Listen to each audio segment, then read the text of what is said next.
Happy birthday, Amia, sweet girl. I thought I would read you a story today so that maybe after all your birthday fun, you could listen to me read and relax. I love you, kiddo. Here we go. This one's called Mog the Forgetful Cat by Judith Kerr. Your Grammy used to read this to your daddy and me when we were little.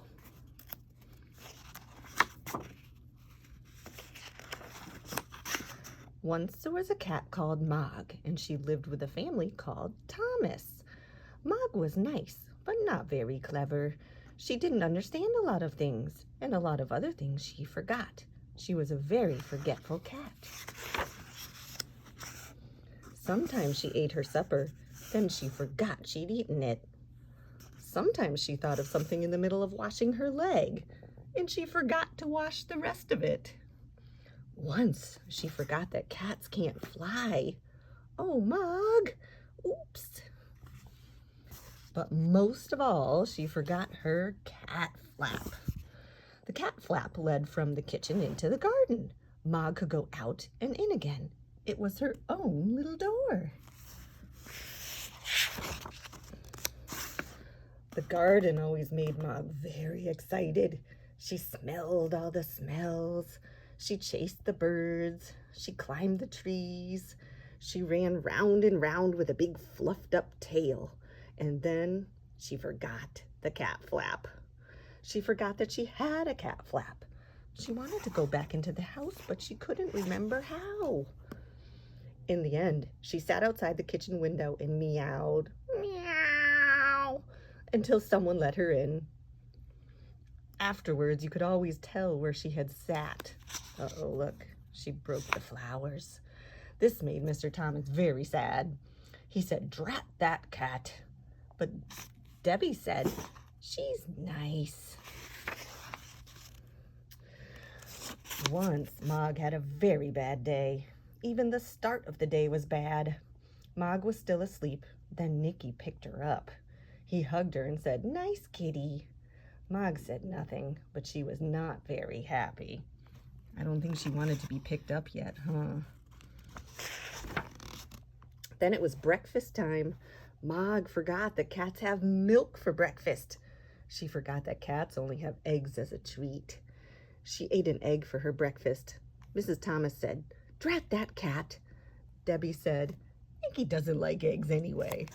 I think Debbie and Nicky think it's funny that Mog is on the table eating eggs. Mog looked through her cat flap. It was raining in the garden. Mog thought, perhaps the sun is shining in the street. When the milkman came, she ran out. The milkman shut the door. The sun was not shining in the street. It was raining. A big dog came down the street. Mog ran. The dog ran too. Mog ran right round the house and the dog ran after her. Look, there he is. She climbed up over the fence. She ran through the garden and jumped up outside the kitchen window. She meowed a big meow. Meow! Very sudden and very loud. Mrs. Thomas said, "Drat that cat." Debbie said, "It wasn't her fault." Look, Mrs. Thomas got so startled she dropped her peas. Mog was very sleepy. She found a nice, warm, soft place and went to sleep. She had a lovely dream. Mog dreamed that she had wings. She could fly everywhere. She could fly faster than the birds, even quite big birds. Suddenly, she woke up. Oh. Mrs. Thomas said, "Drat that cat." Debbie said, "I think you look nicer without a hat anyway." Look, Mog was sleeping on the hat and crushed it. Debbie gave Mog her supper, and Mog ate it all up. Then Debbie and Nicky went to bed. Mog had a rest too, but Mr. Thomas wanted to see the fight. Mr. Thomas said, "Drat that cat." Oh, poor Mog, her tail is in the way. She doesn't know. Mog thought, nobody likes me. Then she thought, Debbie likes me. Debbie's door was open. Debbie's bed was warm. Debbie's hair was soft like kitten fur. Mog forgot that Debbie was not a kitten. Debbie had a dream. It was a bad dream. It was a dream about a tiger. The tiger was licking Debbie's hair. Oh my goodness, that naughty tiger. Debbie shouted, "Ah!" Mog jumped. "Drat, drat, drat that cat," said Mr. and Mrs. Thomas. Debbie was still crying because of her bad dream. Mog ran out of the room and right through the house and out of her cat flap. She was very sad. The garden was dark. The house was dark too.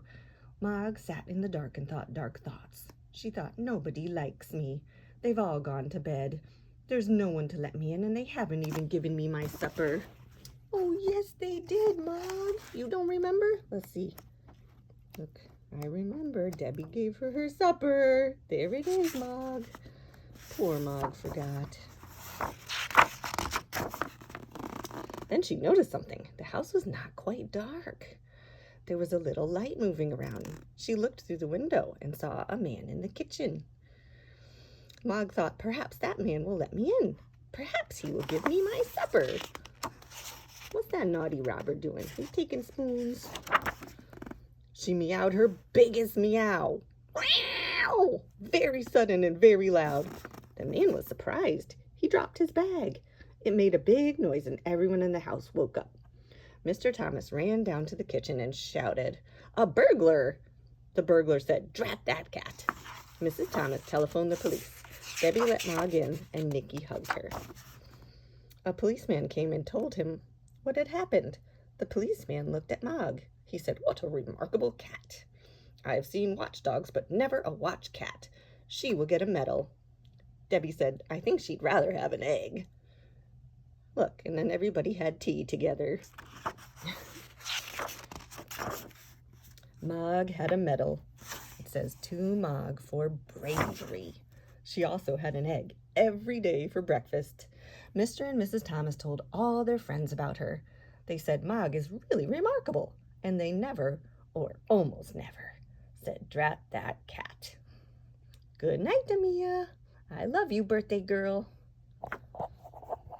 Hugs and kisses from Lake George.